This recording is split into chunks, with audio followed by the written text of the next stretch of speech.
Hello everyone, welcome back. So today I'm looking a little bit different because we're going to go into a little bit more professional realm for this one. We're going to be talking about the economics of metals and blacksmithing, I guess, by extension. Scarcity is the idea that there is a finite amount of resources and pretty much infinite demand. There's always going to be a need for resources, and there won't always be resources. Not every resource is renewable, and metals are probably the best example of that.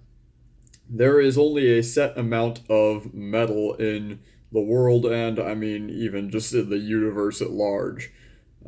There is just a set amount of stuff. New stuff is not being created. Things get transformed all the time, but new stuff doesn't get created. So, based on that, we can pretty much assume that the amount of metal that exists is just kind of be the same. Now, that isn't to say that we're not going to stop refining metal anytime soon. I mean, that number is absolutely massive. We have a lot of metal in existence.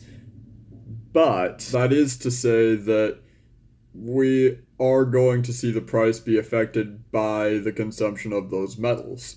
For instance, one of the more famous recent examples is copper. The price of copper has gone up recently, mainly because of its extreme usefulness and also its scarcity. Copper is one of the more rare elements out there. It is pretty common, but it is quite rare now because we've been using it a lot over the last couple hundred years. In fact, it's one of the earliest metals to have been used by humans because it's easy to melt. But with things like electricity now, we have much more use for copper, and thus I guess the uses of copper have dictated this massive swell in demand and thus a massive swell in production. And so, with that swell in production, we've seen the copper in the Earth's crust do this. And as it does this, it becomes more and more difficult to get. And when it becomes more and more difficult to get, the costs associated with getting it go up. And thus, the price, because the cost has gone up, the price is going to go up. So we see the price of things like copper go up significantly. We also see things like gold, which are extremely expensive and just kind of always have been that way. And it's because gold is, again, very wanted. Not necessarily for its usefulness, but just because it's gold. It's really valuable, it's really shiny, it's really yellow, and it looks cool.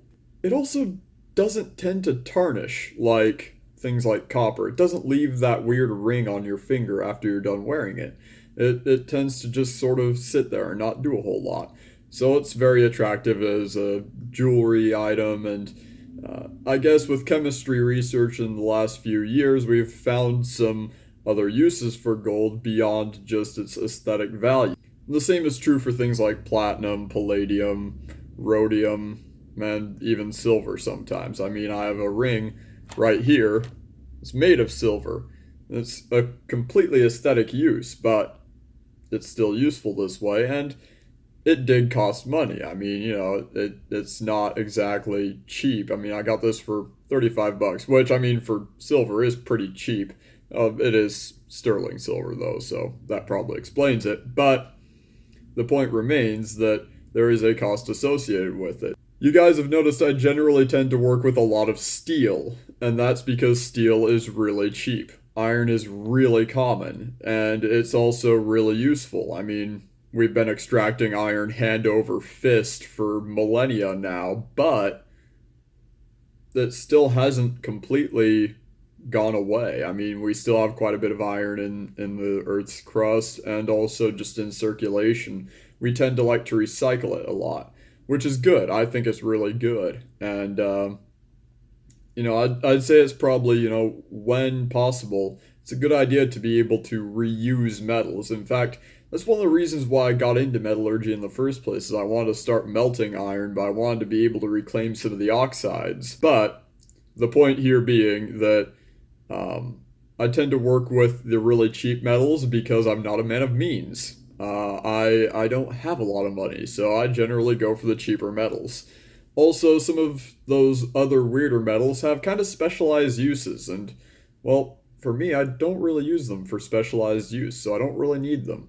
I haven't used lanthanum yet because, well, lanthanum has pretty specialized uses, and nobody really wants to extract it other than for those specialized uses. So there's no huge market for lanthanum. There is a market for lanthanum. Don't get me wrong, but it's just not a absolutely gargantuan market. Also, lanthanum is kind of difficult to extract from other lanthanides such as cerium, samarium, and all those little elements down there at the bottom, thus leading to an uptick in price. And because the market is largely dominated by one producer, people are tending to try and find alternatives. That way, they're not stuck with a huge price tag. So yeah, it's pretty much sort of explains my obsession with some of the cheapest metals on Earth, like aluminum and steel, and maybe bronze, but that's getting up there in price. Now, just sort of toward the end of this video, I'd like to talk about lithium, one of my favorite elements. Lithium is certainly it's a great element. It's a nice light metal. It's also really useful in batteries and such like that, but it is also a primary example of scarcity. The price of lithium has gone up and up and up and up and up because we've found it to be very useful in the creation of batteries. But because of the scarcity of lithium, we've started looking at alternatives. For instance, hydrogen fuel cells, NiCad batteries, stuff like that, that have distinct advantages over lithium other than just cost alone. And because of that, we're starting to get pretty good technology. So don't get me wrong. Don't think that I'm saying scarcity is a bad thing. Scarcity is actually a really good thing if we can make good use of scarcity. If we can realize when we create things that we won't always have it, we will immediately start trying to find alternatives. And sometimes those alternatives make the world a much better place.